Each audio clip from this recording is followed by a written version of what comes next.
따라서 예수님의 제자,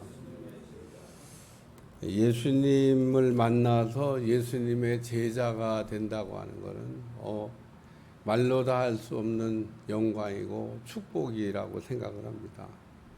예수님을 만났지만 다 예수님의 제자가 된 건 아닙니다. 무리로 그냥 따라다니다가 무리로 끝난 사람들이 거의 대부분이죠. 근데 그 무리로 이렇게 따라다니다가 가룟 유다가 다른 길로 갔기 때문에 그 자리를 차지할 수 있었던 마띠아 같은 사람도 있고, 또 예수님께 부르심을 받아가지고 예수님의 제자가 됐던 사람들도 있고, 또 부르심을 받고 싶어서 예수님을 늘 따라다니긴 했지만 예수님의 제자는 되지 못하고 그냥 무리에 머물러서 살았던 사람들도 있었습니다. 성경을 읽어보면 하나님이 쓴 사람의 종류가 세 종류가 있다고 기록되어 있습니다. 어떤 한 가지가 아닌데 어떤 그 교단은 막 하나를 세게 강조하는데 하나만 있는 건 아니에요. 예를 들면 하나님이 쓰는 사람 가운데는 택함 받은 사람이 있습니다. 하나님이 이게 택해서 쓰시는 거예요. 또 두 번째는 그 헌신한 사람들이 있습니다. 구약 성경에 나신이라고 하는 사람들도 나오고, 또 네이족속 같이 하나님 앞에 자신들을 헌신해서 하나님이 쓴 사람들이 있습니다. 그래서 헌신된 사람. 세 번째는 부르심을 받은 사람입니다. 사도 바울은 다메섹에서 부르심을 받았죠. 그냥 놔뒀으면 아마 못된 짓 더 많이 했을 텐데 우리 주님이 네가 왜 나를 핍박하냐 이러면서 부르셨습니다. 그래서 사도 바울은 택함 받은 것도 아니고 헌신하는 것도 아니었지만 부르셔서 고쳐가지고 하나님 쓰셨습니다. 사람을 이렇게 우리 주님이 쓰시는 걸 보면 모태로부터 택정해서 쓰는 사람, 세례 요한 같은 사람은 태어나기 전부터 그냥 하나님이 택하셨어요. 정해놓으셨다 그런 얘기입니다. 얼마나 좋을까 그런 생각하지만 그것까지는 잘 모르겠어요. 어쨌든 세례 요한은 모태로부터 이미 그 주의 길을 예비하는 자로 택정함을 받아가지고 태어나서 또 그 일을 참 이렇게 잘했던 훌륭한 분이죠. 예수님도 칭찬을 했습니다. 여자가 낳은 사람 중에 이렇게 훌륭한 사람은 없다. 예수님이 칭찬하셨으니까 거기에는 니프를 달 수가 없습니다. 그래서 세례 요한은 예수님에게까지 칭찬을 받을 만큼 훌륭했던. 그 다음에는 예수님의 제자들도 부르심을 받았죠. 갈릴리 바닷가에서 주로 많이 부르심을 받았는데 너는 나를 따르라 그랬더니 배와 부침과 그물을 버려두고 예수님을 따랐다. 그래서 예수님의 제자가 됐어요. 예수님 12제자들은 다 콜링을 받았습니다. 예수님이 나를 따르라 그랬더니 예수님을 따라가서 제자가 된 사람.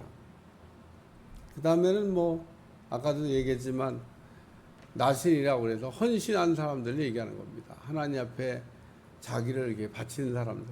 제가 이게 보면 택한 사람이든지 부르심을 받은 사람인지 헌신한 사람인지 하나님이 쓰실 때는 다 똑같이 능력을 주십니다. 거기 차별이 있냐? 택함 받은 사람은 특별히 더 능력을 주시고 부르심 받은 사람은 좀 그 다음에 주시고 그 다음에 헌신한 사람은 그 다음에 차등이 없어요. 하나님이 부르신 사람은 하나님 쓰실 때 다 그 일을 할 수 있도록 기름을 부어 주십니다. 그러니까 물론 특정한 일을 할 때는 좀 달란트가 좀 있으면 좋죠. 달란트가 없어도 우리 주님은 거기에 기름을 부어 가지고 잘 할 수 있게 해줄 수도 있고 하시기도 하지만은 그냥 갖고 있는 달란트. 사람이 예를 들어 음악을 한다. 그럴 때 타고난 잘하는 게 있는 사람하고 타고난 게 없이 노력으로 되는 사람 둘 다 비슷하게 될 수는 있습니다만은 일단 타고난 그거는 뭐 감사한 거죠. 예. 그러니까 오늘 우리 주님은 이렇게 앞에 이게 부름 받아갖고 쓰임 받는다고 하는 거는 굉장히 좋은 거다. 오늘은 부르심에 관한 이야기가 지금 다뤄지고 있습니다. 예수님 길을 가실 때 어떤 사람이 말하기를 어디로 가시든지 나는 따르겠습니다. 예수님이 뭐 어디로 가든지 따르겠다고 그러니까 뭐 제자가 되겠다는 거 아니겠어요?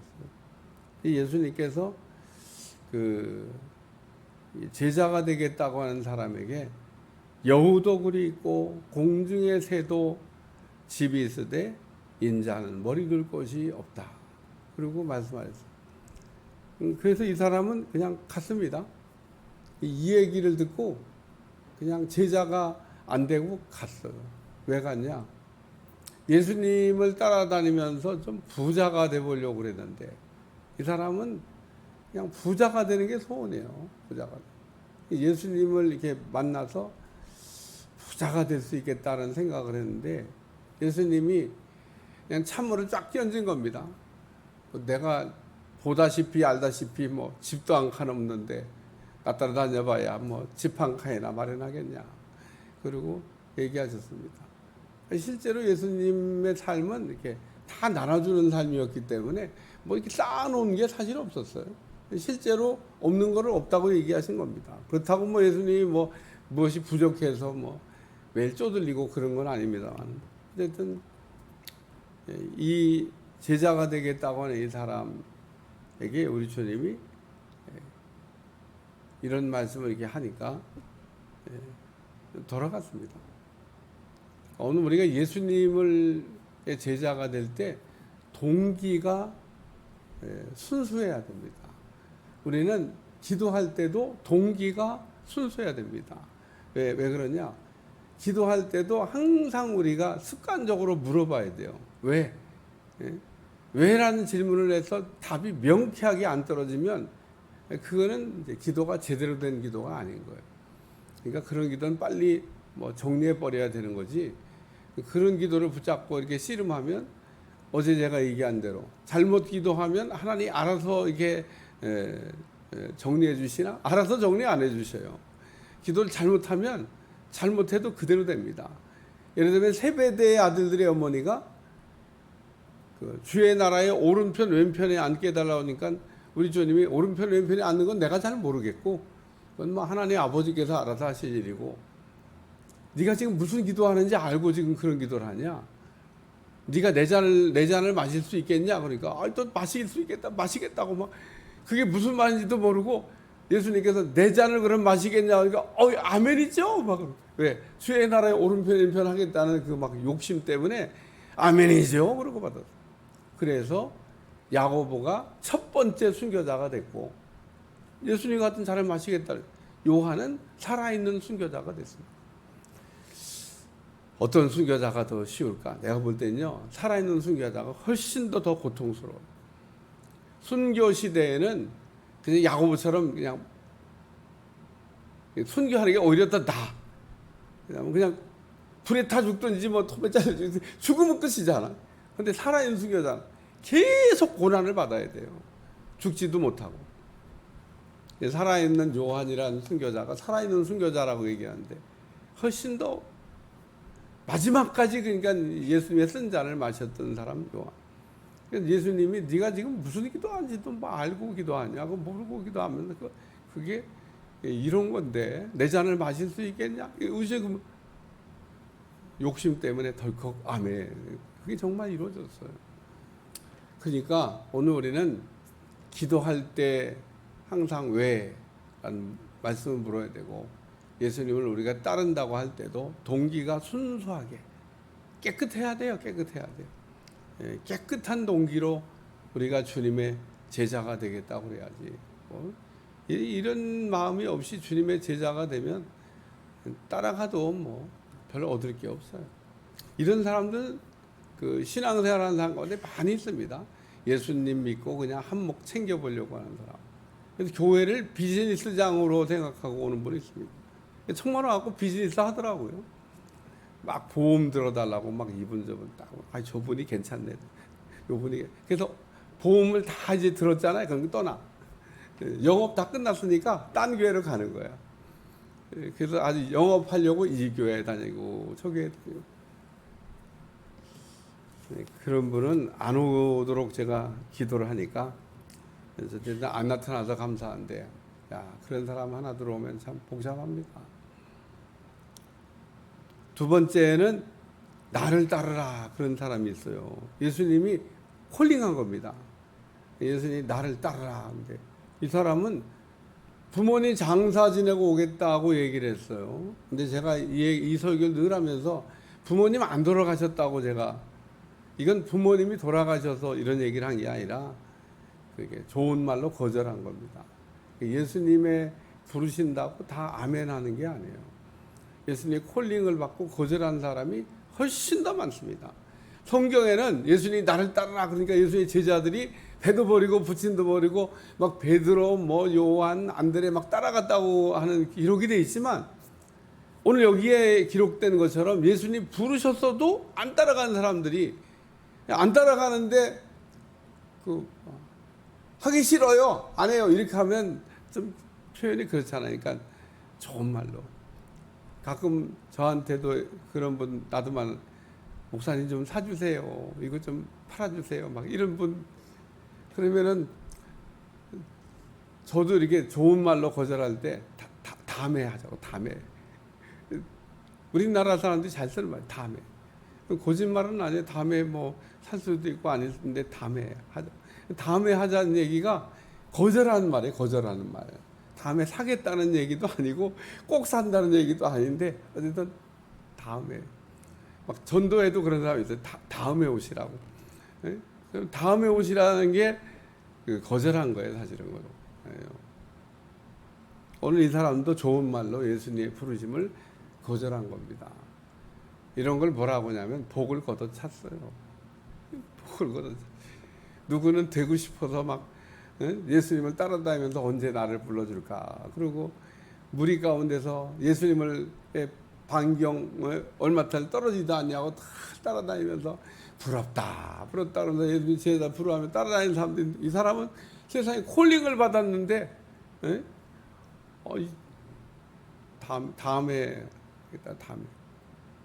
전도하면 이런 사람 나옵니다. 부모님이 이렇게 살아계신 동안은 제가 믿기가 어렵습니다. 부모님이 반대가 심해서. 그러면 부모님 돌아가시고 나면 믿을까? 부모님 돌아가시고 난 다음에 믿을지 안 믿을지는 제가 볼 때는요, 지금도 결단을 못 하는데 무슨 나중에 결단을. 예수님 믿는 건요, 부모님하고 전혀 상관없습니다. 부모님이 안 믿는다고 내가 안 믿는 것도 아니고. 그래서 훌륭한 목회자들 가운데는 부모님이 안 믿는 가운데 이렇게 목회하는 분 가운데 훌륭한 분이 많아요. 그래서 그런 분들은 우리가 해골 출신이라고 하는데, 송골도 진골도 아닌 해골 출신이다. 목회자들이 부러워하는 분이 있습니다. 아버지가 목사님, 아버지가 그것도 아니면 장로님. 얼마나 부러워요. 근데 목사님이 아버지도 뭐 목사님도 아니고 뭐 장로님도 아니고, 그나마 뭐 평신도라도 되면 되는데 평신도도 아니야. 아무것도 아니야. 불신자야. 이러면 그런 사람을 우리가 해골이라, 해골 출신이라는데, 아무도 안 믿은 가운데 오히려 믿음 생활 잘한 분들이 많습니다. 믿음 생활 막 얼마나 반대가 심한지 몰라요. 교회 가면 뭐 밥이 나오냐, 뭐 떡이 나오냐, 교회에서 그딴 거 가르치냐, 아주 격하게. 교회에서 그런 거, 부모 말 잘 듣고 순종하고 효도해야지, 어떻게 부모 말에 이렇게 토박토박 대들고 그냥 거역하고 그런 거 교회에서 가르치냐, 이러면 뜨끔하기도 한데, 진짜 또 그건 아닌 것도 같고 맞는 것도 같고 막 헷갈려요. 하여튼 우리 전이 나를 따르라 그랬는데 거절한 사람. 세 번째는 따르겠다고 그랬습니다. 따르겠다고 그랬는데 이 사람도 아마 콜링을 받은 모양이에요. 따르는데 작별 인사하고 오겠다고 그랬습니다. 예수님이 작별 인사도 안 된다고 하는 것처럼, 이건 좀 너무 많다 이런 생각이 좀 들어요. 아니 가서 식구들하고 이제 이별하고 와서, 아니 이제 가면 언제 올지 모르는데 예수님 제자로 막 산으로 들로 막 따라다니다 보면 언제 집 돌아갈지도 모르는데 아니 작별 인사하고 오는 게 맞지? 근데 예수님이 안 된다고 지금 얘기하신 겁니다. 손에 쟁기를 잡고 뒤를 돌아다보는 자 하나님 나라에 합당하지 않다. 우리가 손에 쟁기를 잡았으면 앞을 똑바로 보고 가야 돼요. 우리가 주님을 만났으면 주님만 바라보고 가는 게 신앙생활입니다. 좌우 두리번 할 게 없어요. 예수님 부모가 세상이 좋아갖고 두리번거리다가 예수님이 같이 가는 줄 알고 알아서 따라오겠지. 그렇지 뭐 12살 된 아이가 뭐 길 잃어버리겠어요? 알아서 따라오겠지. 그리고 가다 보니까 아들이 없어. 예수님을 잃어버린 겁니다. 오늘 우리가 그 예수님을 만났으면 직진해야 됩니다. 예수님만 바라보고 가는 거예요. 그래야 되는데 오늘 우리가 예수님만 바라보고 가야 된다고 하는 원론적인 건 알지만 두리번 걸 때가 많습니다. 그러면 예수님을 잃어버려요. 예수님 부모만 예수님을 잃어버리는 게 아니에요. 예수님을 언제든지 우리가 잃어버릴 수 있습니다. 제가 이제 벌써 오늘도 새벽에 좀 일찍 일어나서 일찍 깨우면 그냥 일찍 일어나요. 그래서 주일 설교 준비를 막 쓰다가 왔어요. 많이 썼어요. 뭐 벌써 주일 준비를 다 하냐는데 아니 뭐 일어나서 할 일도 없는데 막 한참 썼어요. 그 중에 이제 에녹 이야기를 좀 썼는데 야 에녹은 무드셀라를 나오는 300년 동안 하나님과 동행하며 살았다. 이게 무슨 뜻인지 아십니까? 300년 동안 하나님과 동행하며 300년 동안 우리 주님 곁을 떠난 적이 없다는 겁니다. 떨어지지 않았다는 거예요. 오늘 우리는 잘 떨어지는데 우리는 무슨 자석처럼 떨어졌다 붙었다 떨어졌다 이렇게 우리가 믿음 살았는데 300년 동안 어떻게 안 떨어지고 동행하며 살았냐는 겁니다. 그 묵상할 때마다 그거 참 신기하다고. 제가 더 그거에 대한 구체적인 얘기를 주일날 풀어서 설명하겠습니다만, 야, 참 신기하다, 신기해. 우리는 한 몇 달 우리 주님과 그냥 동행하기도 쉽지 않은데 300년 죽을 때까지 안 떨어진 겁니다. 무드셀라를 나오는 무드셀라를 65세에 낳았거든요. 그러니까 에녹은 365세를 살았어요. 그러니까 무드셀라 나온 날로 딱 시작해서 깔끔하게 정리했어요. 무드셀라를 낳은 날로 딱 세상을 정리하고 그때부터 딱 주님만 바라보고 300년. 야, 좀 생각해봐도 대단하다. 오늘 우리가 믿음 생활을 시작하면서 곁눈질하면 안 됩니다. 오늘 이 사람이 곁눈질 하잖아요. 뭔 작별 인사를 하고 와요. 주님 따라가기로 주님 바라보고 결단했으면 주님만 바라보고 자꾸 두리번 거리면 시간만 늦어져요. 근데 예수님의 제자들의 부르심 받았던 제자들의 훌륭한 점은 애초에 그냥 시작할 때 다 버리고 갔다는 겁니다. 배도 버리고 부침도 버리고 그물도 버리고. 그러면 굶어 죽을 것 같아도 우리 주님이 안 굶기셔요. 안 굶어 죽게 하십니다. 퇴로를 다 끊어버리면 믿을 게 주님밖에 없는데요. 주님밖에 없을 때 주님은 책임져 주십니다. 근데 믿는 구석이 많으면 그 다 끊어질 때까지 우리 주님은 기다리셔요. 오늘 우리는 주님이 우리를 이렇게 부르셨는데 콜링, 주님이 나를 부르셨다고 하는 거예요. 주님이 나를 책임져 주십니다. 주님께서 내 인생을 다 붙들고 계신데 뭐 주님 안에서 우리가 주님께서 우리에게 하라고 하는 일을 최선을 다해서 우리가 하다가 인생을 마감하면, 저는 얼마 전에 들은 이야기인데 믿음 생활을 잘하는 분이에요. 잘하는 분. 근데 이분이 어떻게 죽었냐? 제가 부럽더라고요. 나도 그렇게 죽을 수 있을까? 기도하다가 이렇게, 기도하다가 이렇게 가신 거예요. 야, 막 갈 때 막 숨을 막 헐떡거리고 막 그게 아니라 다 기도하다가 하나님이 부르셔서 보니까 가셨어. 우리가 인생의 마감을 놓고도 기도하셔야 됩니다. 그냥 공짜로 되는 게 없어요. 죽음도 우리가 아름답게 죽기 위해서 기도하면 우리 주님 그렇게 기도했는데 기도한 대로 해주지 않겠어요? 예, 아름답게 죽을 수 있도록 여러분들이 잘 주님의 부르심을 받았는데 승리하시기를 축원합니다.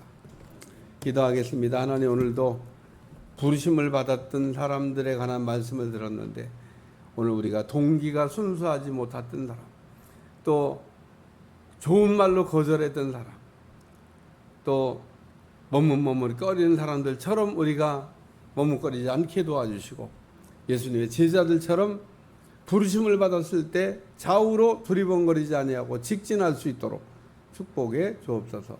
예수님의 이름으로 간절히 기도하옵나이다. 아멘.